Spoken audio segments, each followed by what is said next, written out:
heartbreaking story out of New York City. Biden voters turning on each other.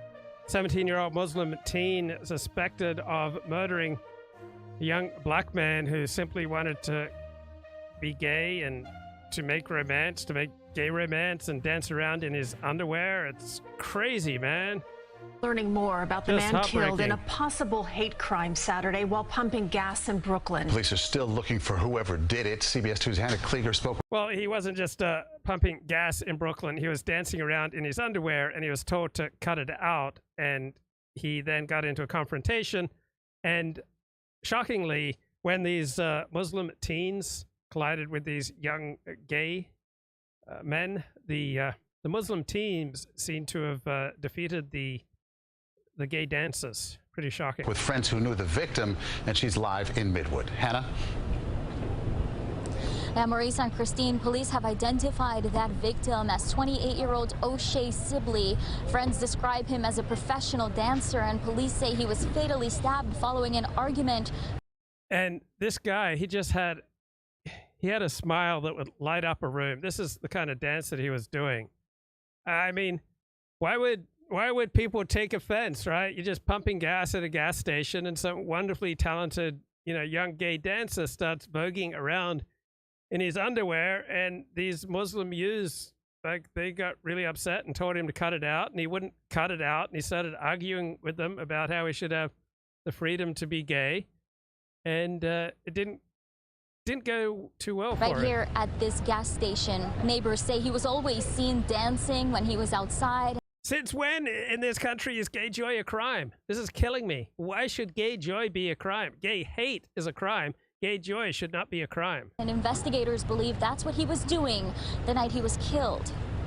They were filling up on gas and they were just voguing and doing crazy. I can promise you, I wasn't there, but I can tell you, even from the glimpse of the video that I saw, that's just how they are. If he comes out here and he stops the music, he just starts dancing and voguing and carried on. He was a man known for his dance moves. Today, he's mourned by neighbors who believe he was the victim of a hate crime. He shows his colors up. He's not afraid of that. But he doesn't go out there and say, oh, I'm this and that. But as soon as you see me, you don't have to ask. It's a proud gay man. Surveillance video shows the victim involved in a dispute with a group of people outside this gas. He's just wearing pink underwear, shorts, and voguing at a gas station, and he's asked to cut it out, and he argues back.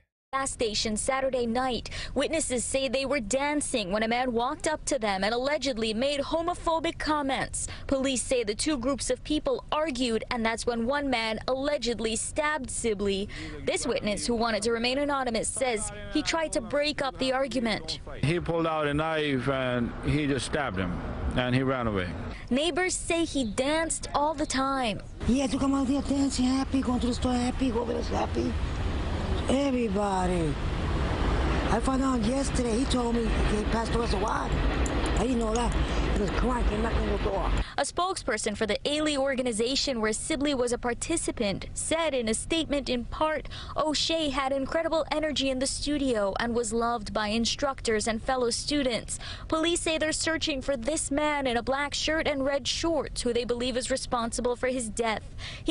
So this little kid here is apparently responsible for the death of this big old dancing gay dancer dude with a smile that just lights up a room. Described as in his 20s with dark hair. I'm so angry. I'm really angry. And the mere fact is that's a life lost over a simple thing. So the gay dancers, right, they went into this confrontation. They kept coming back, all right? They wanted to stir things up. And I'm going to suspect that when gay dancers collide with intense Muslims, that most of the time, intense Muslims are going to win that physical confrontation. And they could have just argued, they could have talked and just left. You didn't have to bring the violence in. Sources say police now know the name of that suspect, but so far, no arrest. Just heartbreaking, man. The guy just wants to dance, man. Just wants to dance, make romance, right? And then why do people have to hate? Right? That all he wants to do is vogue, man. He just wants to dance around in his pink underwear, and there are haters out there. Man, is this what liberal fascism looks like? Is this full-on liberal fascism? Maybe this is what Jonah Goldberg was talking about. All right, If Books Could Kill, the podcast is taking a look at liberal fascism. Have you ever seen the cover of this book? Oh God, isn't it like the smiley face with like a Hitler mustache? That is right. Ooh. I gotta say, it was a good idea. It stops being good after the cover, but the cover kind of rules, I have to admit. Yeah, it's a smiley face with a little Hitler mustache, and that is Jonah Goldberg, the author, telling you that liberal fascism is sort of fascism with a polite face. Fascists are known for being like too nice, too accepting. Now, this book, in the broadest strokes, is about how it's actually liberals who are kind of fascists. And not just that, but fascism itself is a liberal project more than a conservative one. Ooh, history teaches us. So if you've ever heard someone say, like, did you know that Nazis were socialists? Oh, right. Yeah.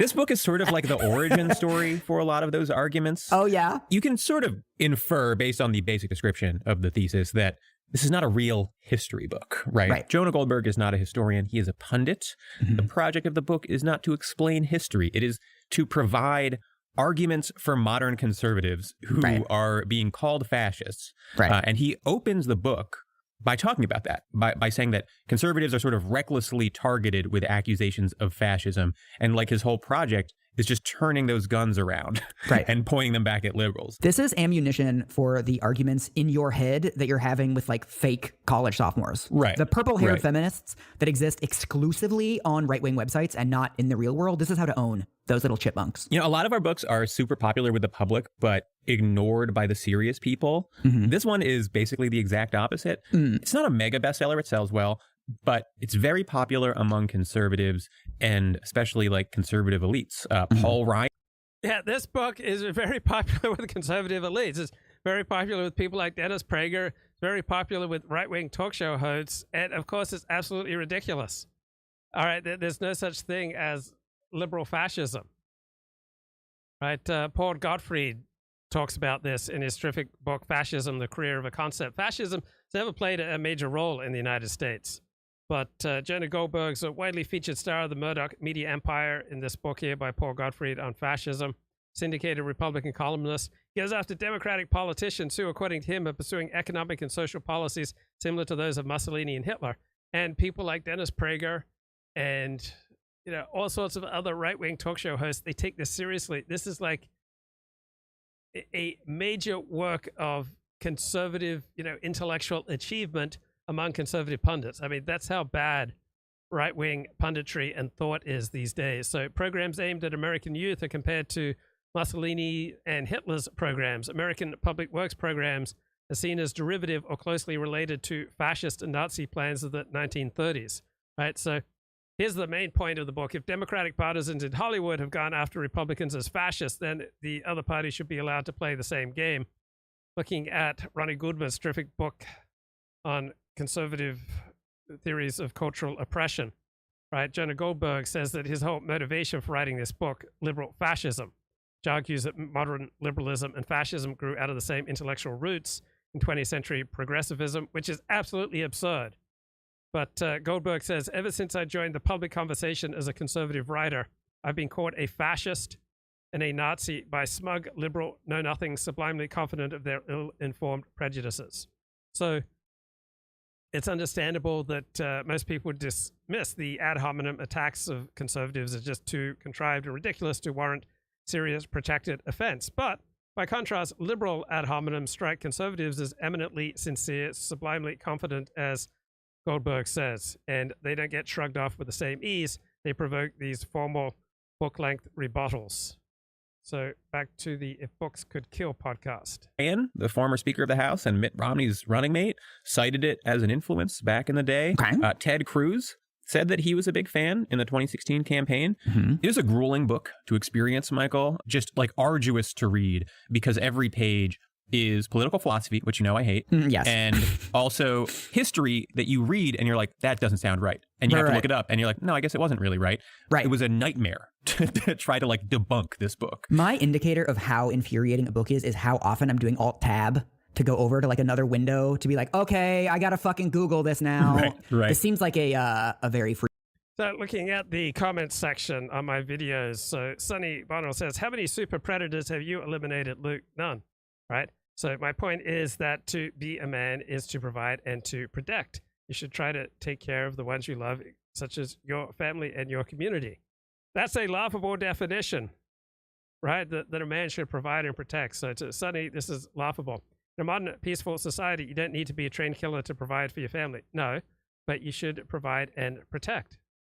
So you should work hard so that you can ensure that the ones you love, such as your family, are best provided for and can grow up in a relatively safe neighborhood.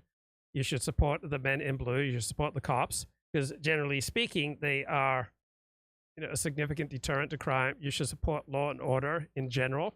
You should develop order in your own life, starting with cleaning your room. Develop order in your own life, and then that order can expand out from you and have a profound effect on people around you. And you should talk about the need for law and order and the need for tight enforcement of laws against violent criminals. All right, if we just locked up violent criminals for a long, long time, we could reduce our murder rate to 5% of what it is now. But Sonny says, people's roles have become specialized and society is stratified such that men can focus on many things now. Great. Provide and protect, right? Should be a focus for men. If society breaks down or you live in a violent society where provide and protect is necessary, that's something conservatives love to imagine. Well, why would not a sane person join a neighborhood watch or get together with his neighbors, form bonds with people around you so that when stuff gets real, when rampaging, raping, Black Lives Matter terrorists are flooding through your neighborhood? I know Dennis Dale thinks that Jews are somehow just exempt from the murderous rampage of Black Lives Matter. But let's remember the mainstream media is entirely on the side of Black Lives Matter. Fortune 500 companies entirely on the side of Black Lives Matter. Almost all our leading institutions entirely on the side of Black Lives Matter. Many, if not most, of our Fortune 500 companies sent money to Black Lives Matter, that terrorist organization that drove up murder rates, that drove up violent crime rates, that drove up pedestrian death rates and driving death rates by discouraging law enforcement from doing their job. So supporting the boys in blue, right? Supporting law enforcement, supporting tough sentencing for violent criminals is one way that you can help to provide and protect for the people you care about. Luke Croft responds, Republicans are Law and Order, First Step Act, Law and Order tweets, what is 40 smoking? Yeah, if you can promote law and order, you're doing something good. You're taking, some small step towards creating a more orderly society, and that can include tweeting, right? That can include talking to your friends. And for all Republican flaws and for all the stupidity of the First Step Act, consistently, Republicans are far more supportive of significant sentences for violent criminals than Democrats are. Republicans are significantly more in favor of law and order, of enforcing the law, of having police go out and arrest people doing horrible things, right? Overwhelmingly, Republicans are far more supportive of these things than Democrats. Now, I know this isn't exciting. I know Richard Spencer has all these very articulate and sophisticated arguments for why people should vote for the Democrats. To me, violent crime is the #1 problem in this country, and Republicans, almost to a man, are far better on the issue than Democrats, right? I know it strikes you as boring that we could reduce the murder rate to 10% of what it is now simply by imprisoning violent criminals for a long, long time. But it's such a boring, obvious step that would dramatically improve the quality of life in this country. So when it gets real, right, when things go down, when the mob is baying for your blood, when the mob is outside your door and drooling at the prospect of raping your wife, your sister, your daughters, right?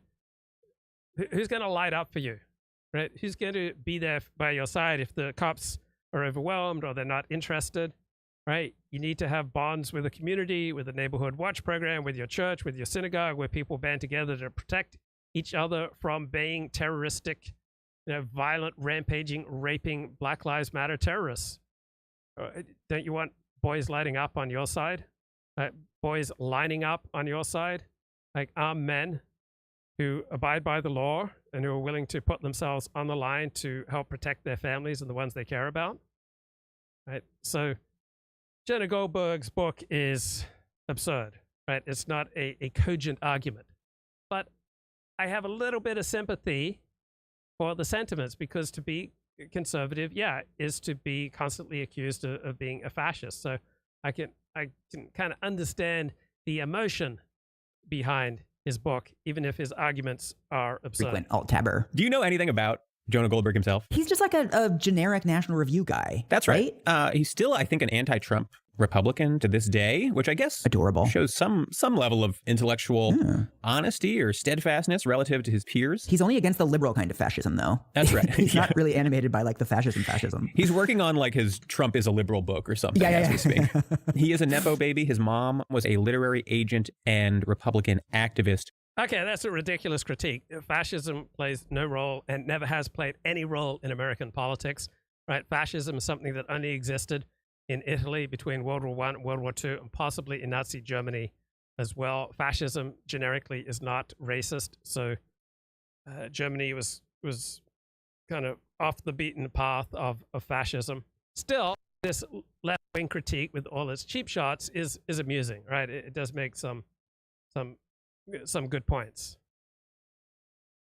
So obviously, Jonah Goldberg's partisan attack is far from convincing, right? The early American critics who, were supporting progressivism, the American New Dealers, their social democratic allies who praised the Italian fascist model while establishing an American welfare state, they weren't fascists themselves, right? When was the last time the Obama administration extolled either Mussolini or Hitler when trying to bail out its supporters, right? Goldberg's application of the fascist branding iron has its origin in intramural politics. All right, it's primitive, it's stupid, it is not coherent, it's not cogent, it's not a strong argument. It's just part of a game which the advocates of one party cast aspersions on those of the other. But this is the kind of low-level rhetoric that dominates, right-wing punditry, what passes for right-wing thought today, and right-wing talk radio and Fox News. Right? Modern industrial democracies have huge welfare states, right? But that doesn't make them fascist. Right? Supporting socialized medicine does not make you fascist, right? If you want to condemn the Democrats for building and sustaining a large administrative state, then you'd have to pretty much make the same case against the other party, the Republicans, who also largely support the same thing. And where does Jonah Goldberg ever suggest that he would rescind the supposedly fascist handiwork that he attributes to the Democrats, right? Because most of the Republican Party supports this supposedly fascist legislation. Who, fun fact, was the person who told Linda Tripp to record her phone calls with Monica Lewinsky. God, if only the Never Trumpers could harness like 1% of the energy of the Never Clintons. It's like fusion versus fission. All right, so let's talk about the thesis here. He says that, quote, fascism is and always has been a phenomenon of the left. Yes. Many of the ideas and impulses that inform what we call liberalism come to us through an intellectual tradition that led directly to fascism. Oh, okay. So I'm already seeing the pattern here where it's like the ideas, the impulses, the tradition, and not like the outcomes. Yes. He uses the term echoes quite a bit.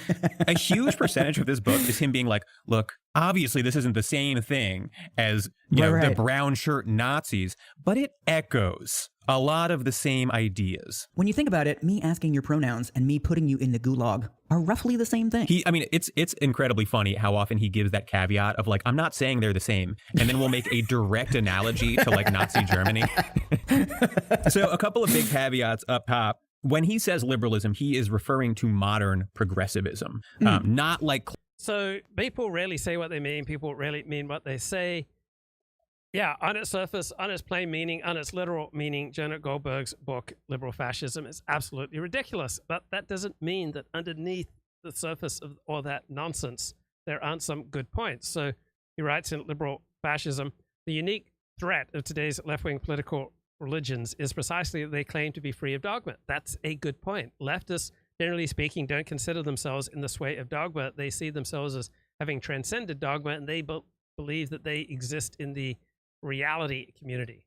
Instead, they profess to be champions of liberty and pragmatism, which in their view is self-evident good. They eschew ideological concerns and make it impossible to argue with their most basic ideas and exceedingly difficult to expose the totalitarian temptations residing in their hearts. Right, so at least the beginning of that is true, right? People on the left, generally speaking, claim to be free of dogma. And people on the left, of course, are entitled to their ideological convictions, right? We all need ideology to make sense of the world. But whereas conservatives and libertarians have to openly defend their ideologies, people on the left lie to themselves and to the world about their ideological agendas. They disguise their ideological agendas with these Trojan horse cliches, these smug assertions that they are simply pragmatists, that they're just fact finders, that they are empiricists who are clear-headed as to what works. Now, you get a rampaging mob, baying for your blood at your door, and you try to protect yourself, right? The left can immediately come out with 15 different academics on why you're wrong. Why you're wrong to take up guns to protect yourself against a mob that's baying for your blood and salivating at the prospect of raping your daughters, right? So the left dominates academia, and they have, very verbally astute academics, on call at any time to come on the media to condemn, traditionalists who are simply trying to protect their way of life. So liberals claim to be pragmatic and empirical, but in reality, this is just hiding their own mystification and obscurantism. Liberals prefer to associate pragmatism and empiricism, right, with all that is self-obviously true, right? But liberals and people on the left have their own hero systems, right? They have their own partisan blinders, just like people on the right, right? To have ties, to be bonded to people is to simultaneously get blinded. So National Council for Accreditation for Teacher Education, all right, wants teachers guided by beliefs and attitudes related to values such as caring, fairness, honesty, responsibility, and social justice, right? They all sound lovely, but social justice is not a non-ideological concept that simply draws on ethics or morality or the overall need for goodness in society. It's a deeply ideological set of left-wing assumptions that most practitioners of social justice refuse to openly and sincerely acknowledge. So conservatives are a little bit tired of the game being rigged against them, that liberals won't come out and claim who they really are. I mean, liberals place their faith in priestly experts who just know better, who plan, who exhort, who badger and scold and bully you. And they're always ready to come on TV with their superior verbal skills and tear traditionalists into shreds. Classical liberalism, which he considers to be like conservative, right? Like libertarianism. He considers that to be functionally conservative. Right. So, and that's important because like Mussolini expressly said that he's anti-liberal, and what he meant was classical liberalism. So obviously Goldberg has to make sure that that's not what he's saying. He's talking about you, our democratic voting listener. This is an extended subtweet of Rachel Maddow. Yeah, let's be clear. Right. The whole book is very kitchen sink. He's constantly drawing every parallel he can between liberals and fascists and liberalism and fascism. He will find associations between historical progressives and historical fascists, some of which are legitimate, some of which are a stretch. And then he'll also just try to connect these ideals in like very, very abstract ways, right? Do you know who else was a vegetarian? I'm expecting that to come up. That will come up, yeah. Okay. So that is not a small part of this book. Impossible to satirize the argument he's making in advance. So the single biggest issue with this book is that if you want to draw connections between liberalism and fascism, you probably need like coherent and accurate definitions of both terms. Or do you? So I'm going to send you his definition. Yeah, so on the face of it, this book is absolutely absurd. Right? How on earth could you compare modern liberalism to fascism? But Jonah Goldberg argues that fascism has always been a phenomenon of the left, and if we believe otherwise, it's only because the fascist label has been projected onto the right by a complex sleight of hand by liberals eager to slough off their own sins on the conservatives. Now, fascism is definitely something of the right, but he's got a point here that liberals are often eager to slough off their own sins onto conservatives, right? The political spectrum as is presented by our elites, right, as is taught in Political Science 101, is largely an artifact of the liberal culture, of the cultural propaganda that serves to elicit animus and contempt against conservatives before a single word of formal condemnation has ever been uttered. Right? So this is a revolt against a rigged game. And you can't expect people who are battling against a rigged game always to present the most moderate, cogent, empirical, realistic argument. Sometimes you just get a cry from the heart, which is liberal fascism. Of fascism. And I'm sorry that we are now reading a definition of fascism. Fascism is a religion of the state. It assumes the organic unity of the body politic and longs for a national leader attuned to the will of the people. It is totalitarian in that it views everything as political and holds that any action by the state is justified to achieve the common good. It takes responsibility for all aspects of life, including our health and well-being, and seeks to impose uniformity of thought and action, whether by force or through regulation and social pressure. Everything, including the economy and religion, must be aligned with its objectives. Any rival identity is part of the quote-unquote problem and therefore defined as the enemy. I will argue that contemporary American liberalism embodies all of these aspects of fascism. It actually says liberal sim, but I'm assuming that's your typo and not his. You assume incorrectly. Oh, that really? is a typo that is present in the definition of fascism Hell in yeah. the first edition of this book. Yeah, I'm willing to forgive a couple typos, but the thing that sticks out to me is this, whether by force or through regulation and social pressure. Right. Because like what people object to about fascism is the force part. If it's regulation, then we're just talking about like, yeah, the government has like food safety laws. And then we all don't get sick. You can see that he's sort of like creating a definition such that he can bring in like really mundane government regulation. And it is overwrought. It is hysterical. It is not cogent. All right. It is a cry from the heart. But he's talking about this totalizing spirit, this desire for total control, to bully and to dominate, to elevate and to educate and to make, everybody a good leftist. And this obsession with organic order that pervade the German fascist mind, well, Goldberg sees it, filling the liberal mind today, a totalizing spirit, which is why public health and the environment have loomed large for fascists and liberals alike. Right? We don't normally associate Nazism with nature preserves, sustainable forestry, the fight against air pollution, but the Nazis were among the first to take up these concerns. They were anti-smoking.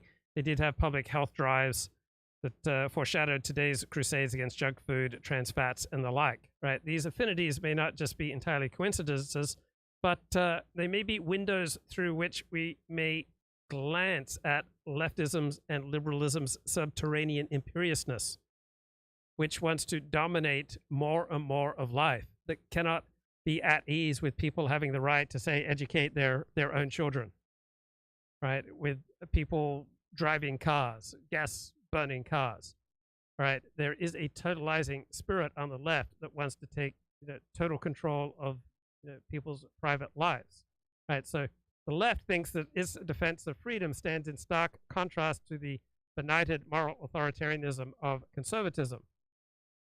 Right, but fascism was always defined by its hostility to Christian morality, traditional morality, and the traditional family, which it hoped to replace with the authority of the state.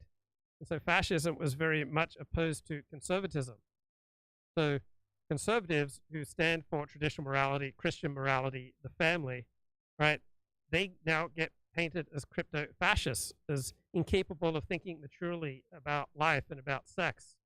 And it is now the liberals who want to invade the family, to breach its walls, to shatter its autonomy, to remove rights from parents, to take over the education of children. Right? And this is presented to the public as supporting education.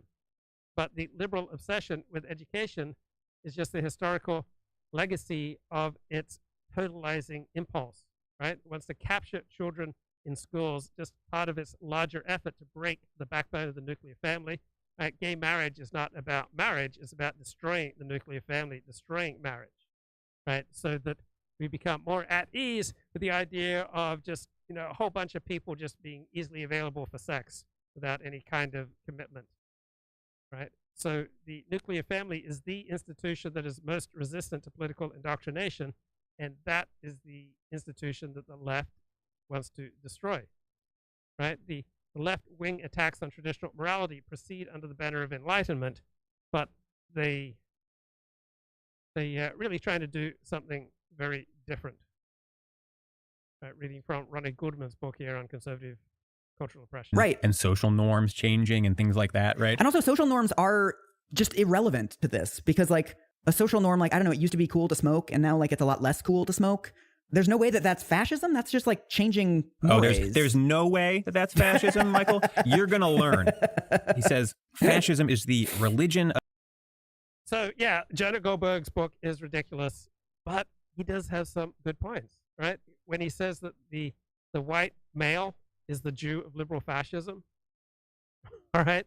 Just the role that Jews played for the Nazis, it's not literally the same as how the liberal left regards the white heterosexual male today, but it's an emotional, poetic similarity, right? Attacking the white heterosexual Christian male provides people on the left with similar kinds of emotional satisfaction that anti-Semitism provided many Nazis.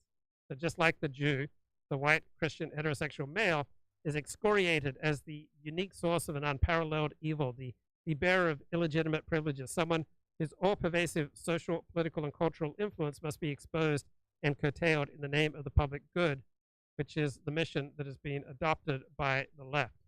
So yeah, on the surface, on a literal meaning, Jonah Goldberg's liberal fascism is completely ridiculous, but the guy does have a glib facility with words to sometimes touch, if glancingly, on some real issues of the state where any action by the state is justified to achieve the common good. Yeah. I want to dissect this a little bit nerdily because there is a problem here, which is that it's missing what most scholars agree is like the key component of fascism. Trains. Roger Griffin, a scholar of fascism, defines fascism as palingenetic ultranationalism. Ooh. Palingenesis essentially means a national rebirth. The idea that we as a people were once great and have somehow lost our way, but that we will restore our former greatness.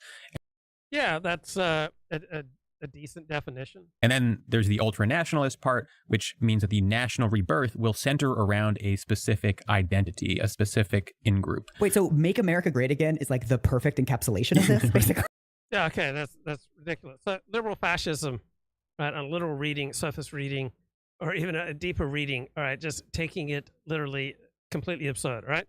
Liberal fascism was poorly received by scholars of fascism. That's Ronnie Goodman. One does not have to be a scholar of fascism to suspect that Jonah Goldberg tried to establish a spurious, meaning false, affinity between fascism and liberalism by disingenuously abstracting some of liberalism and fascism's features away from their all-important historical context and philosophical rationales, treating these as mere side notes.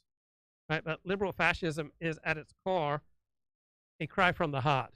Right? It's a conservative claim of cultural oppression. Its ultimate object is not to make a cogent argument. It is not to establish the moral equivalence of liberalism and fascism as historical phenomena.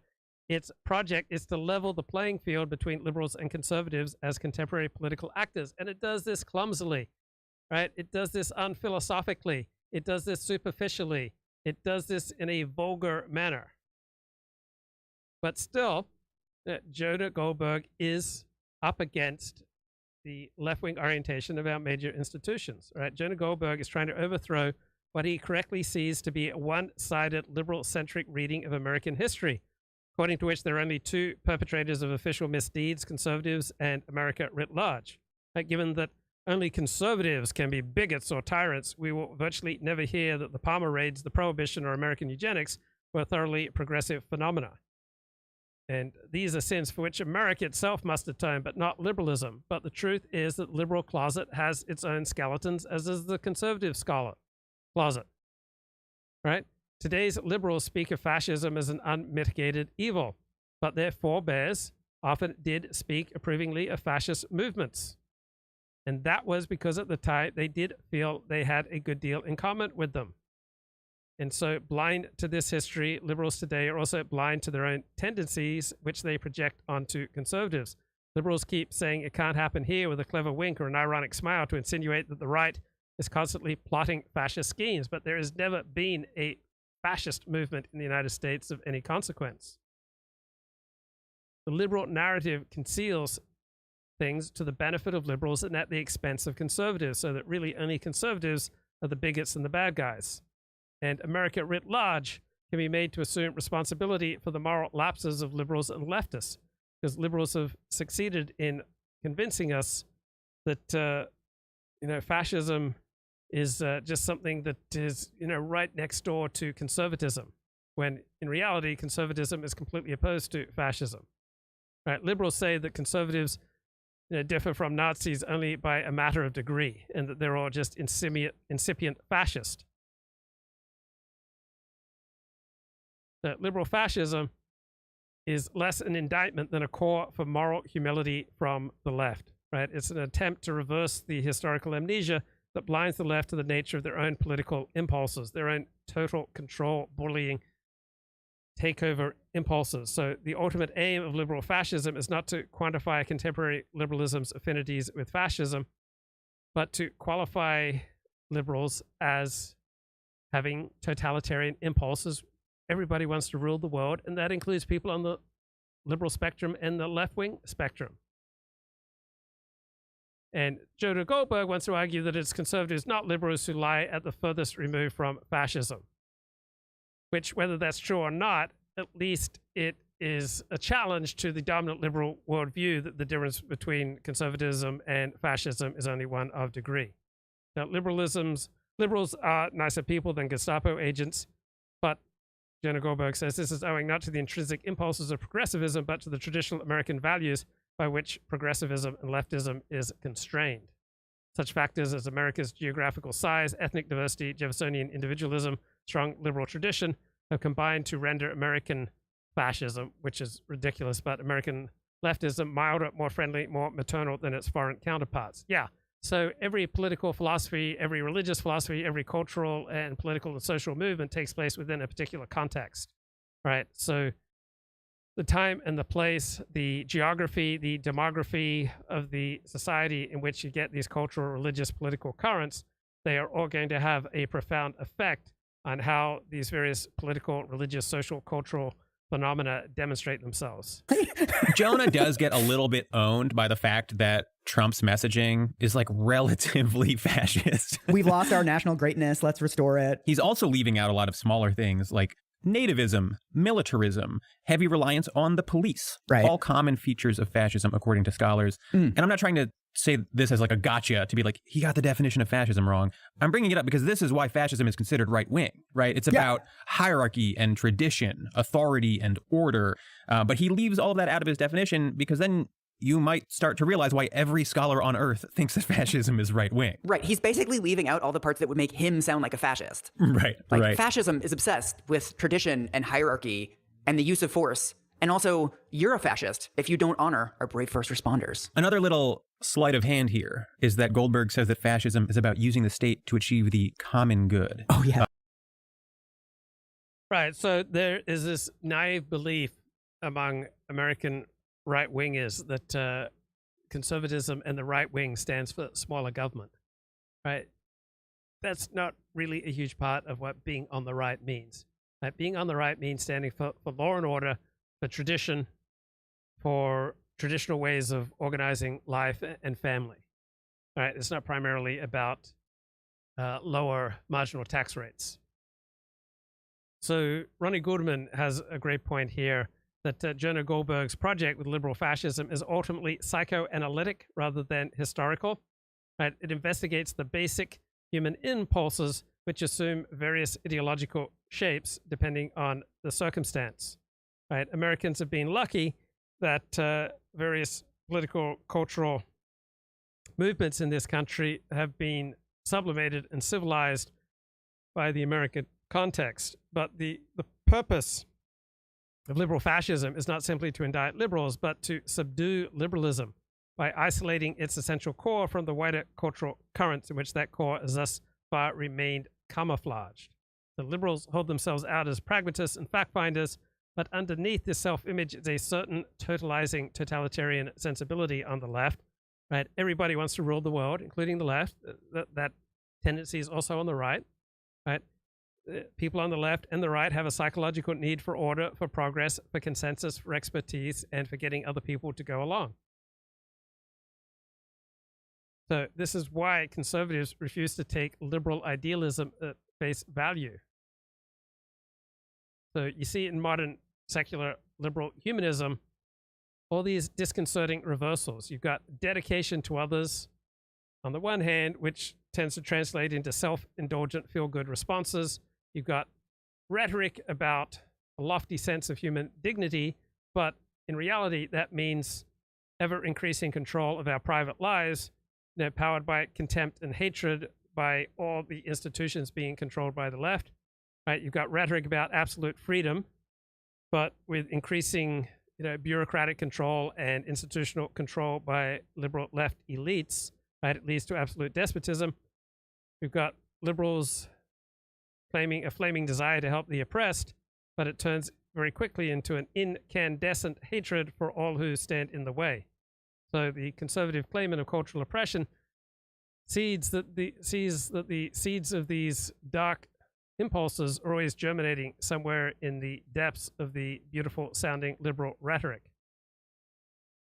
So liberals may often repudiate the heavy hand of political repression that comes from the left, but what they do not repudiate are the seeds of that repression, which lies in their sweeping vision of social left-wing liberal reform and the social unity that is implemented by the centralized authority of experts. Socialism means rule by experts. Communism means rule by experts. The further you go to the left, the more you have rule by experts as the dominant ideology, and the more left-wing your regime, the more and more of life is turned over to control by unelected experts. But as some scholars pointed out when this came out, it's distinctly not about the common good. It's about in-group domination. It's the good for one group of people.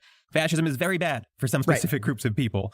The whole point of Goldberg's definition is that it's designed from the bottom up so that he can basically say that like anything the government does or any attempt to do anything for the common good is a little bit fascist, while also leaving out the elements of fascism that are just very obviously right-wing. Right. Throughout the book, he sort of defines conservatism as like laissez-faire libertarianism, which is like a very convenient way to define it if you're trying to avoid accusations of fascism, right? So he's clearly backfilling this to fit his conclusions. He's basically like, the dictionary defines fascism as a woman with short hair with a talk show where she talks about the Russia investigation. Just doing Merriam-Webster here. Maybe the single wildest part of this book is that despite it being half of the title, he does not at any point just sit down and clearly define liberalism. Oh. He says that he's referring to like modern American liberalism, but he never concisely defines what that means to him, which again just allows him to evade the fact that like if he just listed out the tenets of modern progressivism, you might notice that many of them are not compatible with fascism. Right. Commitment to egalitarianism, pluralism, democracy,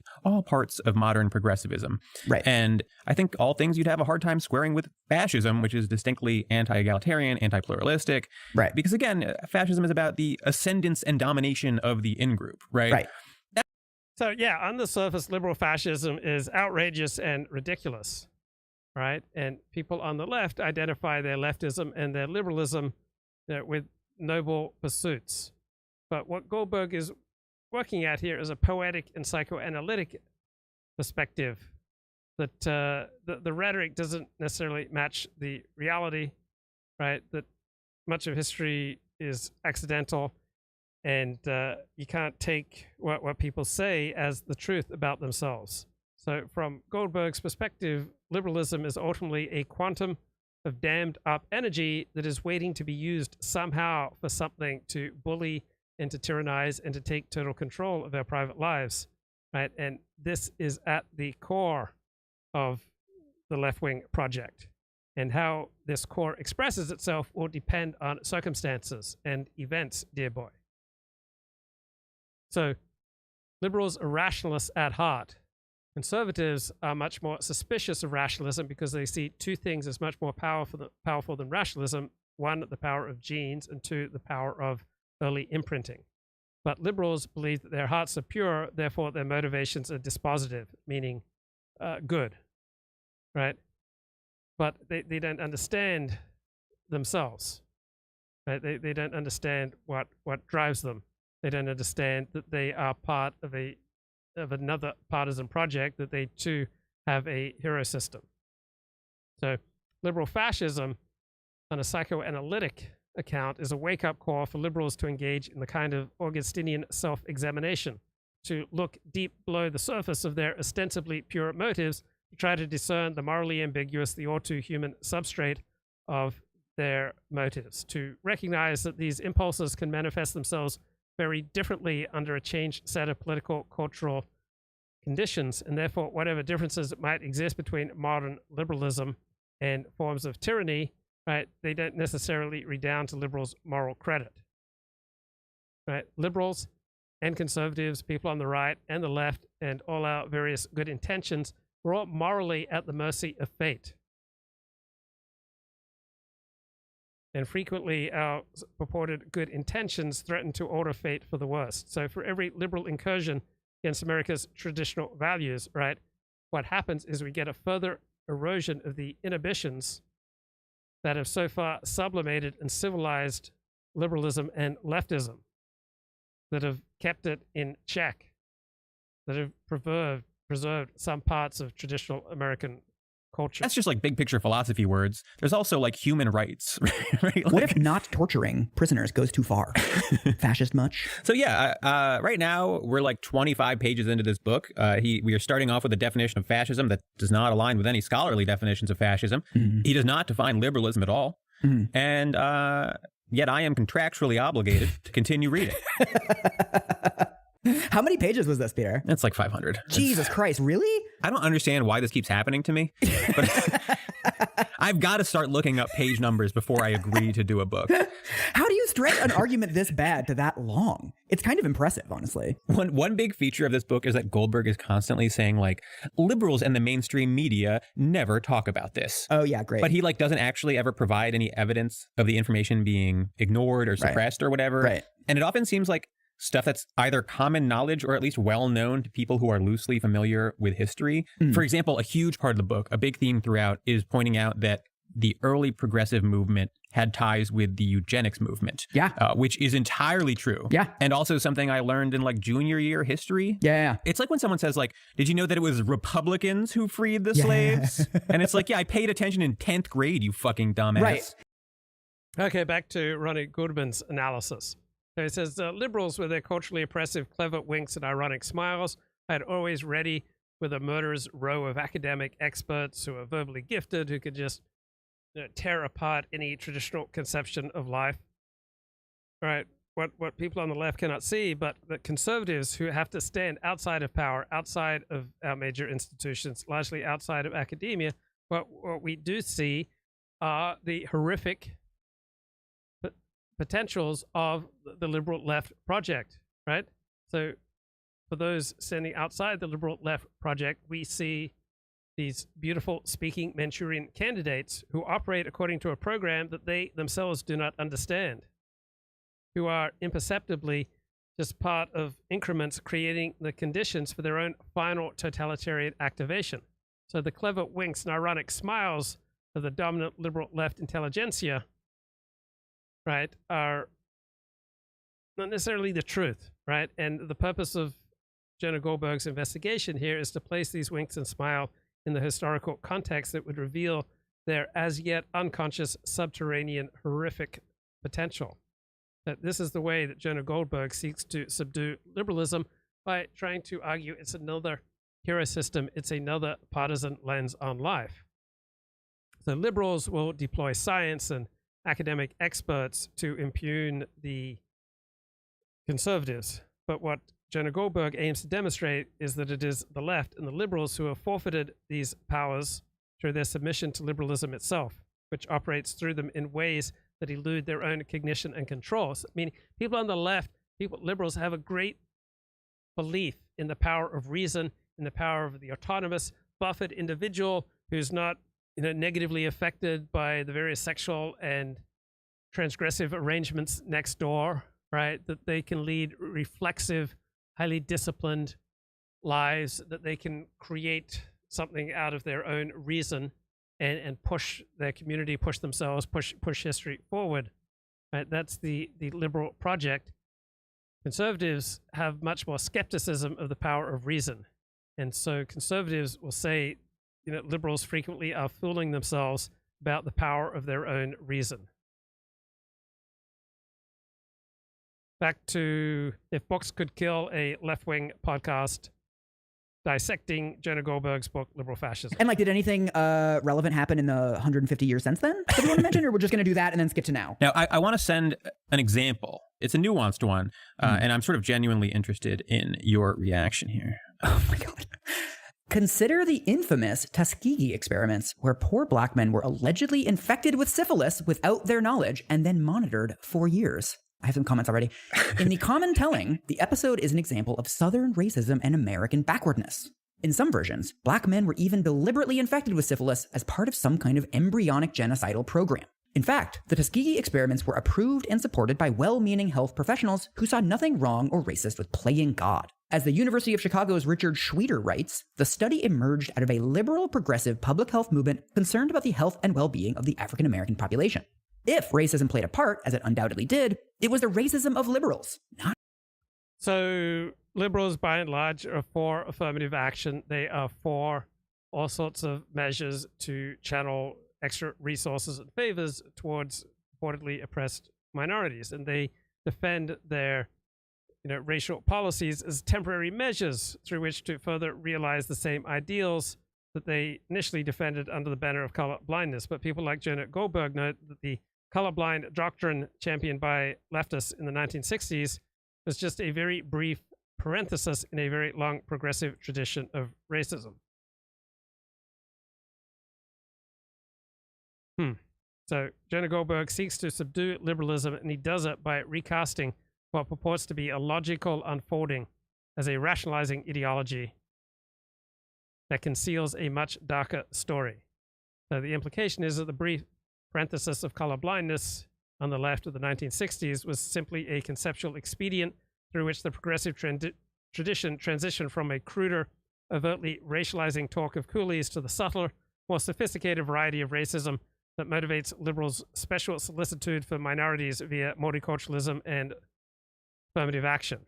So Jonah Goldberg, in his crude, clumsy, mid-level IQ way, is engaging in a political psychoanalysis that tries to distinguish liberalism proper from its civilizing sublimations, to expose how an ostensibly repudiated past lives on in the hidden depths of the liberal left present, endowing leftism and liberalism with a subterranean structure that liberals will not acknowledge to others or even to themselves.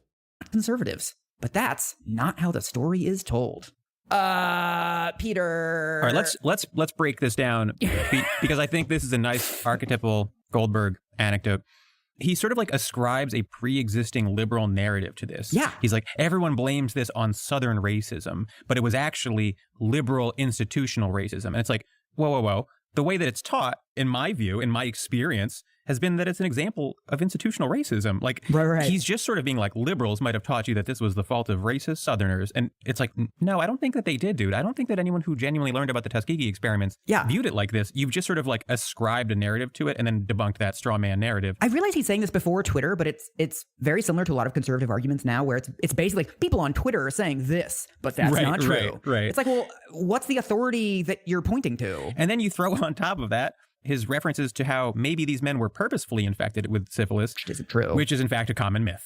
Me and Sarah did 2 episodes on the Tuskegee experiments, and they were like basically inspired by like this liberal idea of like, we have to help black people. Like, this was before there were any effective treatments for syphilis, and like it was done by large scale philanthropy. So like you could say that it was liberals, but also racism was so fucking bipartisan at that point. Yeah. It's not like the liberals were like, let's do this to black people, and there were conservatives being like, no. Yeah. That's against like Frederick Hegel or whatever. Everyone thought that syphilis was different in black people than it was in white people because black people were like less evolved. That was like a universal fucking belief at the time. I think this is a really good example of like how a bunch of his anecdotes work, where like there's a real truth in there, but he frames it in a really dishonest way. But that's not how the story is told. Yeah. And then also he mentions like, maybe these men were purposefully infected with syphilis, which is a myth, and just sort of like unveils how hollow his commitment to the actual truth is, right? Right. It's like Wikipedia level mistake. So yeah, Jonah Goldberg's not a scholar, not a historian, not particularly dedicated to truth,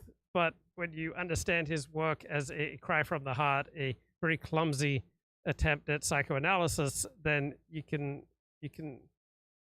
reap some benefit from it. And Goldberg does make some good points in his glib, shallow way. So he points that out that liberal left elites are not just personally content to indulge in Dionysian excess with sex and drugs and promiscuity and all sorts of risky behavior. They compose today's secular royalty, and as Hollywood liberals and elites, they feel compelled to export these values that only the very rich and the very admired and the very disciplined and the very smart can afford. Adam Smith made this point in 1776, his book, The Wealth of Nations, that all sorts of vices that the middle and upper classes may be able to get away with can just one time be life-destroying for people on the working class, for the poor. Madonna urges her followers to cast off their bourgeois sexual hang-ups, but she can simply settle down with a husband and kids once she gets tired of this. Lower middle-class girls from Jersey City who take her advice are not so lucky. So Thomas Sowell makes the argument that black underclass have become the mascots of left intellectuals whose real agenda is to score points against American society by exploiting the underclass as a counter-cultural symbol of resistance to hegemony.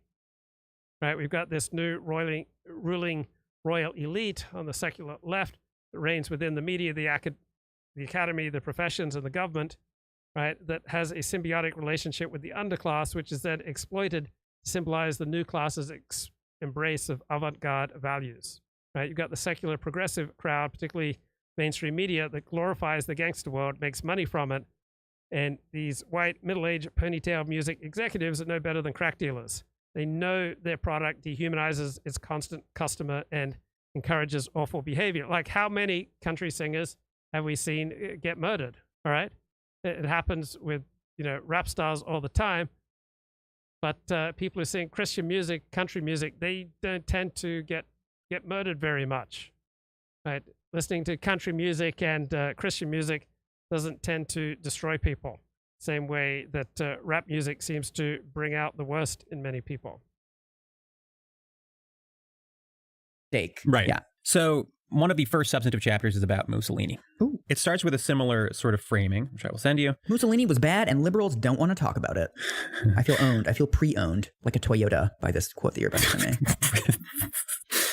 All right. He says, if you went solely by what you read in the New York Times or the New York Review of Books or what you learned from Hollywood, you could be forgiven for thinking that Benito Mussolini came to power around the same time as Adolf Hitler, or even a little bit later, and that Italian fascism was merely a tardy, watered-down version of Nazism. What? Does the New York Times ever say that? Has the New York Review of Books ever published that Mussolini came to power after Hitler? Yeah, the liberal media doesn't want to admit, like, the basic timeline of when people became the heads of state. It's very baffling to me, but again, he needs to insert this framing such that he is, like, telling you the real version of history. Right. Yeah, of course, it's ridiculous to expect that we're going to get the real version of history from Jonah Goldberg, but, in his glib, shallow way, he does make some good points. So the mainstream media tries to make us believe that conservative businessmen are uniquely callous to the plight of the poor and the ones most likely to say, let the homeless eat cake.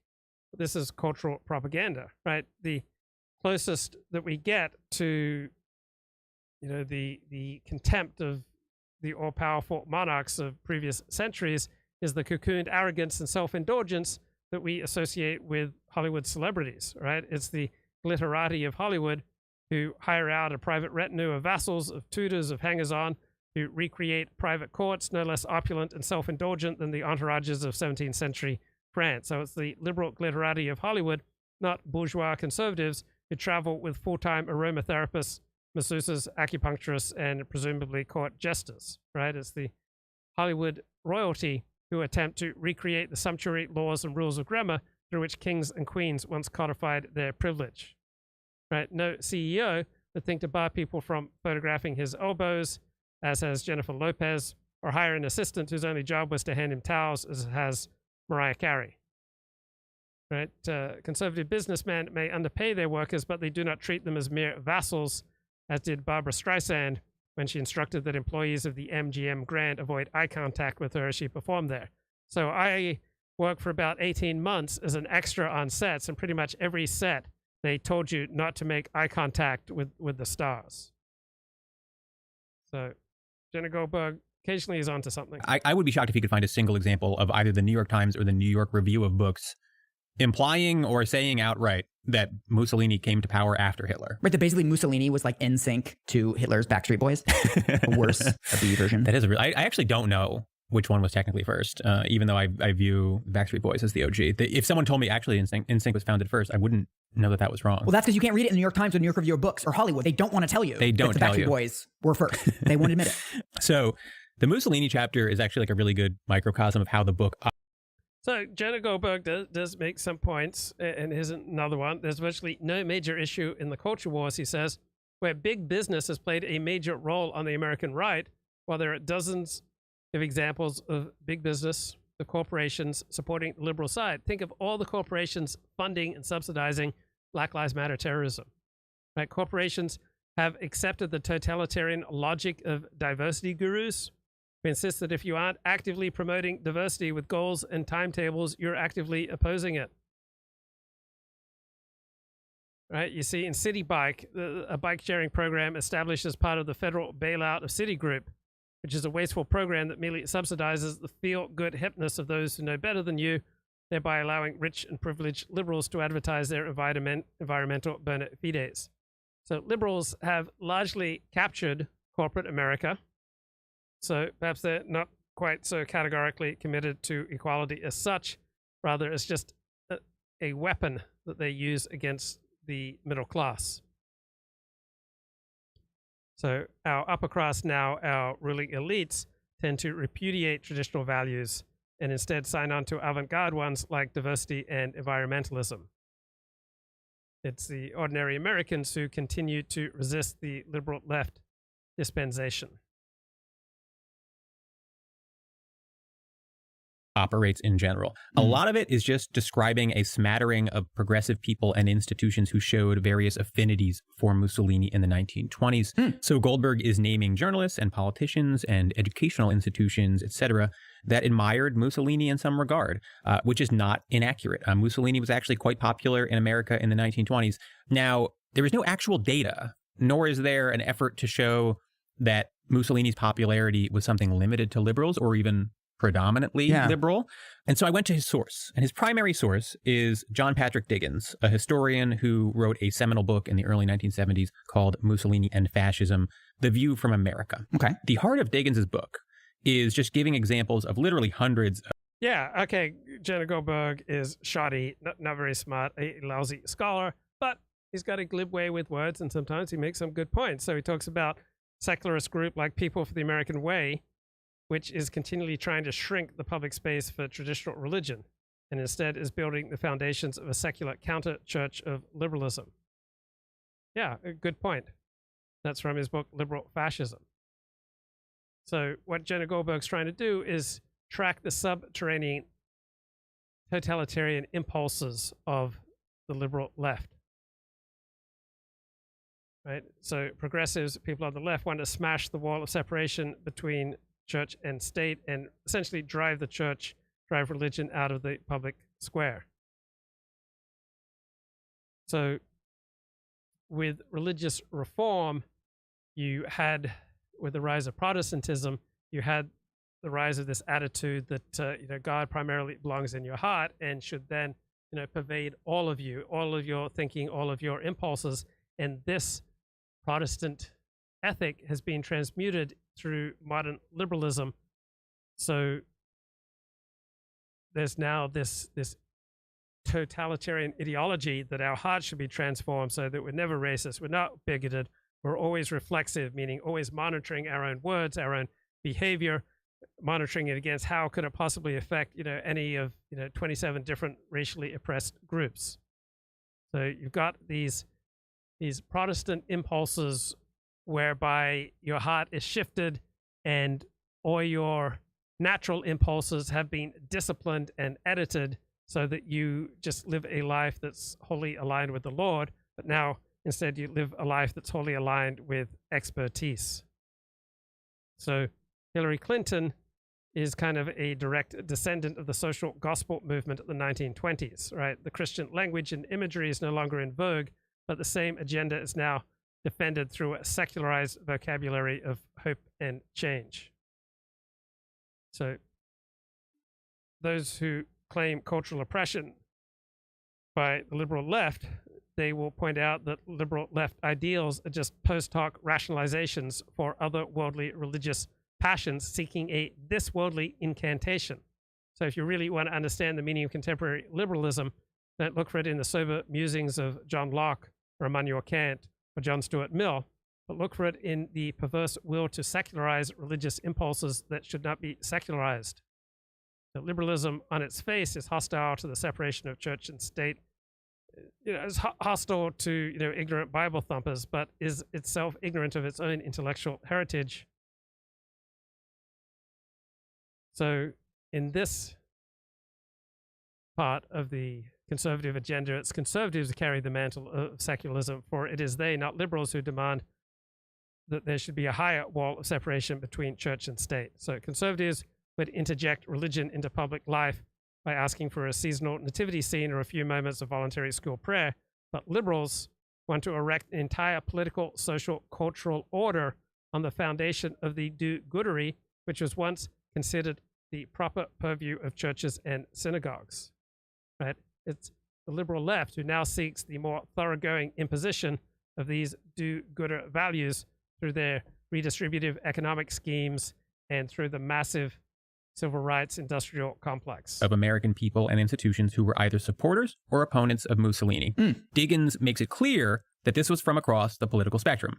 To give some examples, he talks about how the largest pro-fascist outlet in the 1920s in America was probably a conservative paper, the Saturday Evening Post, massive circulation. On the other hand, The Nation, the liberal magazine, was one of the most vociferous anti-fascist publications of the decade, and the New York Times was one of the first major publications to identify Italy as a dictatorship. Yes, on a literal level, Jonah Goldberg's book is ridiculous. As a work of scholarship, it is ridiculous. As a work of history, it is ridiculous. As a work of psychoanalysis, it makes some good points. So Jonah Goldberg writes that modern liberalism is a religion of state worship, whose sacrificial Christ is John F. Kennedy, and whose Pauline architect was Lyndon Baines Johnson. Right? Liberals do not couch their commitments in religious terms, but what really matters is the substance of their agenda, not the words that they use to describe it. So secular liberalism may ostensibly be less codified than various religious theologies, but it is this informality that is simply the measure of the disingenuousness, the deception of the modern liberal left project. What Goldberg is doing is going through that book and handpicking out the progressives who supported Mussolini and just ignoring the conservatives. Yeah. And it's clearly intentional because there's no way you could read Diggins in good faith and just miss them. Yeah, Goldberg's a lousy scholar, but in his glib way, he makes some good points. He says you'll find environmentally themed hotels in California that have replaced the Bible in all their rooms with Al Gore's An Inconvenient Truth. Anyone with kids certainly understands how the invocations to reduce, reuse, recycle are now taught like catechisms in schoolrooms across the country. So the liberal environment science, right, is really a product of a theological perversion. We now have a church of apocalyptic man-made global warming that has a holy scripture that you cannot question, as well as high priests whose interpretations are infallible and whose sermons warn of hellfire, rising oceans, and plagues as punishment for our sins. So why are environmentalists so obstinate and dogmatic? Because they have confused and confounded the secular and the profane. They use secular concerns to channel what are basically religious impulses that they reject in their original form, but are now transmuted and recapitulated in their secular idealism. One of the most notable pro-Mussolini figures in the country at the time was Richard Washburn Child, a Republican political operative who would go on to help ghostwrite Mussolini's autobiography. Then there's the fact that the conservative Coolidge administration... So yeah, what did happen to Ecce Lux? So he lived in Los Angeles, man of the right, come on the show regularly and talk about how Texas was going to turn blue any moment. What happened to that bloke? So David Horowitz also sees the residues of Christian theology in politically correct left-wing education. UC Santa Cruz has a course that requires students to perform sections from the feminist play The Vagina Monologues. Right? little bit like procedures in religious monasteries during the Middle Ages when students are required to perform morality plays exemplifying church doctrine. The liberals present this as progressive, hands-on, or student-centered education, but it's really a contemporary variant of an essentially religious ambition. So people on the left are not content to merely present and argue their liberal left opinions. They want to inculcate them through a secularized religious discipline, which they refuse to acknowledge as such. So we have the rise of the modern research university, which claims to have eclipsed the sectarian Christian denominational colleges of their origins. But the spirit of the latter has been reborn in the future. What you now have on secular left-wing university campuses is a secularized version of the church school, whose purpose was to train students in a religious creed.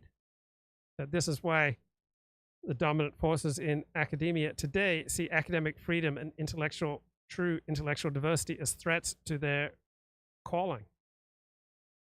Right? What people on the liberal left imagine as their revolutionary or transformative projects are simply secularized iterations of what was once called redemption or salvation. But redemption now, for our dominant elite, means redemption from conservatism, from traditional folkways, from people who cling to their guns and religion, who want to homeschool their kids. Coordinated with Mussolini's government to prosecute anti-fascist labor activists in America, and then only back down after a campaign of pressure from liberal media outlets and labor. I could just cherry pick a few anecdotes like this and write a whole book called Conservative Fascism or whatever, and it would be just as dishonest as what Goldberg is doing. He's casting it as accepted by one side, but it's actually accepted by everybody. Oh, God. I've been sitting on that. I haven't been listening for the last couple of minutes. I've just been sitting on that. I know, I'm always struck with these arguments that it's like, it's so much less fucking interesting. That's the thing. I ended up reading Dagens' book almost in full, and it's Jonah Goldberg, in his glib, superficial way, has another good observation here. It's only when conservatives have the upper hand on some cultural issue do liberals then insist that politics should only be about bread and butter issues. Only bread and butter issues are serious issues. It's the economy, stupid. But when liberals are on the offense, then it's all about racial quotas.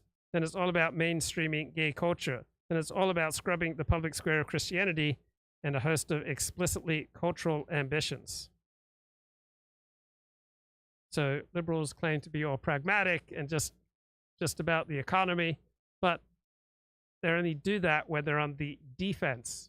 Right? When they go on the offense, then they love the culture wars. Like, culture wars now are a term of derision in the media. Culture wars are a term of derision by the elites. Culture wars are a term of derision overwhelmingly by academics, by our social betters, by the people with the most prestigious positions in society. They loathe the culture wars. That's because for the first time in my memory, the left seems to be consistently losing the culture wars. Once the left starts winning culture wars, once again, then all these same people will embrace culture wars as necessary forms of secularized redemption and salvation from the burdens of traditional folkways, traditional definitions of family, and from conservatism.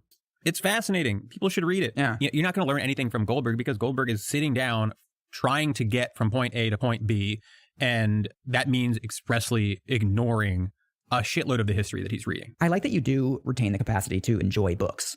It isn't bad. I was reading it out of anger. The best reading. I went to the source and I was like, I knew he was lying. This motherfucker. And then I continued to read, being like, I got you, you motherfucker. You lying piece. Yeah, Jonah Goldberg is a terrible scholar. Right, but so are many of our dominant elites, right? Most conservatives are not great scholars.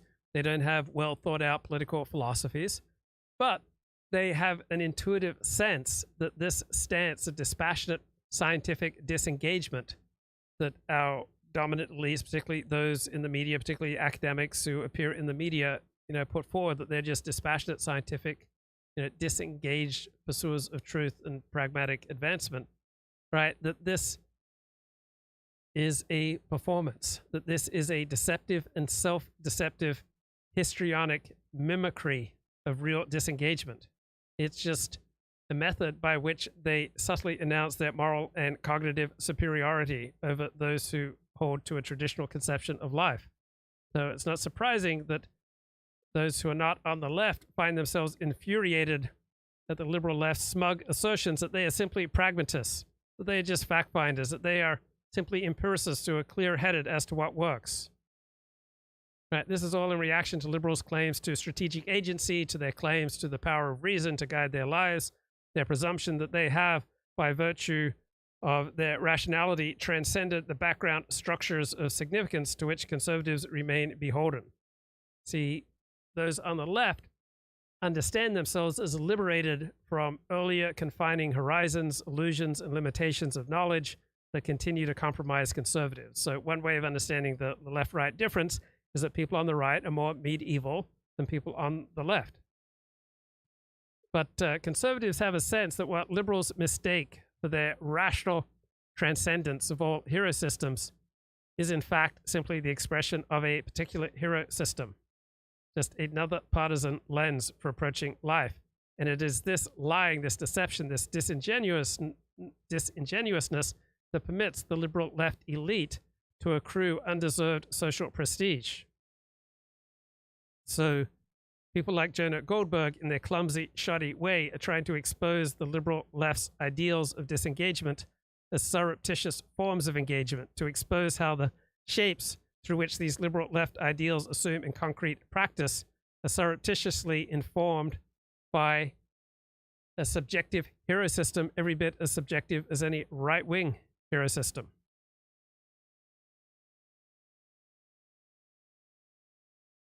Of shit. I can only read if I'm doing it with the purpose of trying to feel smarter than the author of another book. Yeah, the way to get Americans reading again, spite. I'm going to hit you with a... So I am drawing from Ronnie Goldman's book, Conservative Claims of Cultural Oppression, his work in progress, and then elaborating on it at times. And I think my voice changes sufficiently when I go from reading to extemporizing that you can sense the difference. Another chapter title here. Okay. Chapter 2, Adolf Hitler, man of the left. Hell yeah. Other than the vegetarianism, how the fuck is he getting there? What do you mean other than the vegetarianism, Michael? Okay, that's ridiculous. The Nazis were definitely a party of the right. Adolf Hitler was a man of the right. And I'm all tuckered out. That will do it for tonight. Take care.